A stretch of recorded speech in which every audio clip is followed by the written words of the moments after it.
Hey guys, Patrick Spohr here. So I'm lucky enough to have a gentleman by the name of Drew Templeton with Grind Magazine, who has is in the process of creating a pretty cool paintball film, and I'm excited because I've got a chance to look at his trailer, and I'm going to show it to you guys too. It's kind of a first premiere of his trailer, but it looks spectacular, and I'm lucky enough to have him on the phone right now. But first I'm going to show you his film, and then I'll get back and do an interview with him.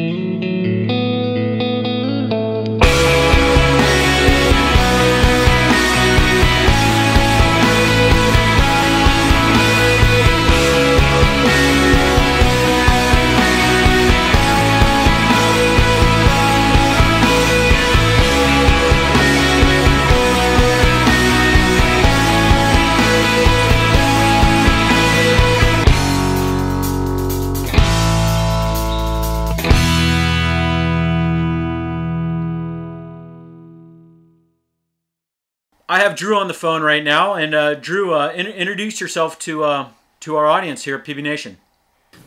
Drew Templeton. I own and run Grind online paintball magazine, which is something I do while I'm at the tournaments. I also play professionally for Team Vicious and last year with Team Avalanche.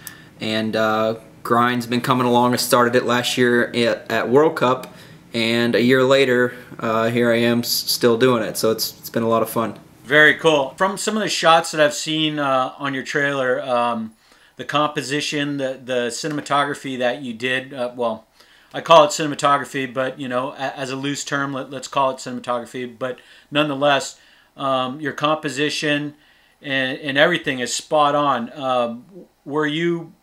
Were you a filmmaker first, then a paintball player, then a filmmaker? How'd that happen? Well, I took pictures for a while. Starting in 2007, I used to take pictures for Paintball 2 Extremes and then for PGI, and then I started doing it kind of on my own. And with video, I kind of just started doing it more seriously in the past, I'd say half a year or so, and I kind of just try to compose my video shots like I would try to compose my pictures, except let them ride out the action a little more with the video. So as far as framing all the shots and everything, I kind of picked that up just taking pictures the past few years, I'd say. What kind of camera are you using to get some of these spectacular shots? For the shots, for the videos, I'm using a Canon 7D, which is a digital SLR camera. So it is challenging, but it's also, you can also do some creative things with the focus.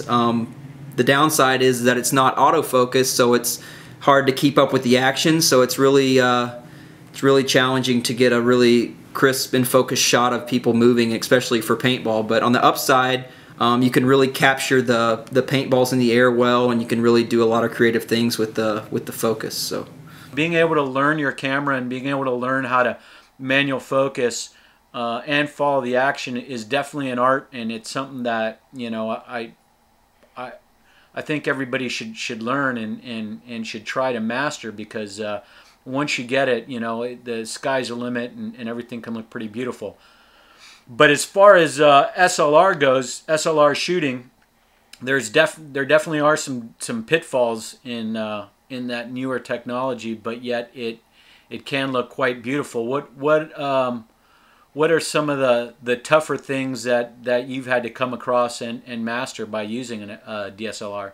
Well, from, I guess, the first tournament that I've filmed or planned on making a video after was the DC tournament, and since then, I think every tournament I've probably had one shot that I really wanted to get, and I think I tried it, I don't even know how many times in my raw footage I have the same exact shot, but I just can't get the focus right, where it would be maybe someone running up to a bunker on the break and then trying to focus in on their paint landing on the spot they're trying to lane, and I really wanted to get the shot, for like that kind of shot in particular, and it would just take me all weekend almost, and sometimes I wouldn't even get it, but that was, I mean, it's just a challenge to try to time up the focus right with them moving to a spot and then what they're shooting and stuff like that. So it's really been a challenge. But once you get it, you're excited because you can move on to something else finally. But it's been cool. Now the other tough thing shooting with a DSLR is you actually don't really have a very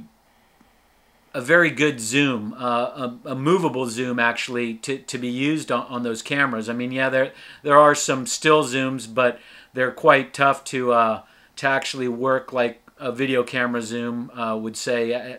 Is that any kind of a hindrance? Yeah, definitely. I usually kind of, I guess you have to pre-compose your shots a little more with the DSLR as far as the zoom's concerned. So I'll kind of anticipate action and have my zoom and my focus set up on where I think it'll end up. And but then the shots where I'll zoom it in while the action's going on, those are challenging because you've got to pretty much compose the shot, zoom it in with one hand, and focus it with the other hand. So that's really hard to do, and I haven't really mastered that by any means. But that's I usually try to pre-compose my shots and try to just anticipate what's going to be going on, and then when it happens, it's great. So the other little bummer about using a DSLR also is following any kind of fast motion. You end up getting kind of what they call a rolling shutter, which to somebody who's never seen a rolling shutter, your image sort of looks like you're watching it through Jello. Yeah, definitely. When I usually play it back at its frame rate that it was shot in, it usually looks pretty good. But when I try to edit it and slow things down or anything like that, then it's really noticeable. And you can play it off that it's cool, but it's also a kind of a hindrance for the SLR, that like the choppiness between the frame rate when you try to slow it down. So yeah, I've run into that as well. Definitely end up getting the shallow depth of field that looks so cinematic and can look really nice. With your ability to compose the shots nicely, it really comes off well. Now, juggling being a player and a filmmaker at the same time, how tough has that been? It's been tough. I think the magazine's developed a larger readership since its inception, so people kind of demand that you come out with stuff as if you were any other company that's making videos or magazines or whatnot. So it's kind of hard to juggle being able to tell them, well, I'm there to play, and then when I'm not playing, I'll film and take pictures. So sometimes I won't have new content coming out as much as other people. So that's been an issue to deal with a little bit, but I think there's a lot of, that's why I started taking pictures, just because we have a lot of free time. So if I'm going to bake up in the stands scouting games, I might as well do it on the field, taking pictures of people. So you get any flack from your teammates for filming instead of hanging with the team and talking about game plans, or is that not an issue? No, I still put the team first. So when we have meetings about that, I think you actually gain some good insight because you get to be on the field and see maybe more than you would up in the stands. So I think I'm still doing the dirty work of scouting the team. So even though I'm taking pictures, I'm still taking notes on what a team's doing. So, and then when it's time to be a team, then I put grind aside and handle that first. But they all like it because it brings a good publicity to the team as well, because they have someone that is promoting paintball positively, and other people. It's just a factor that benefits our team, showing that we have players on it that are positive about paintball. So. This is going to be a full feature release on a DVD. Is that what you're going to do?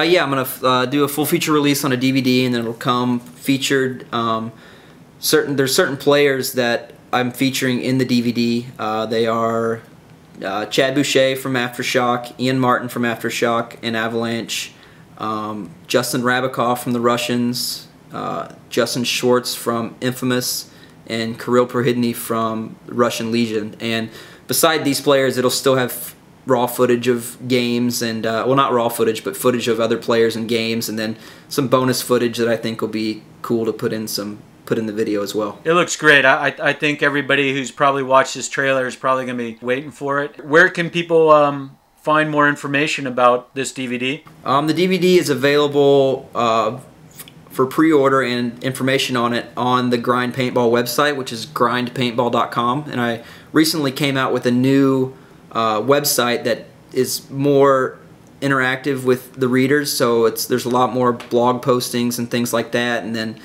Just today I even released like a tutorial on how I Photoshop my pictures and stuff like that. So you can get on there and kind of interact with some of the readers and myself. I'm always checking on there and replying. So you can get on there and pre-order the DVD or watch the trailer or read up on it or whatever you want to do. So cool, Drew. Well, thank you so much for taking time and spending it with us. I'm sure our viewers appreciate it, and thank you so much.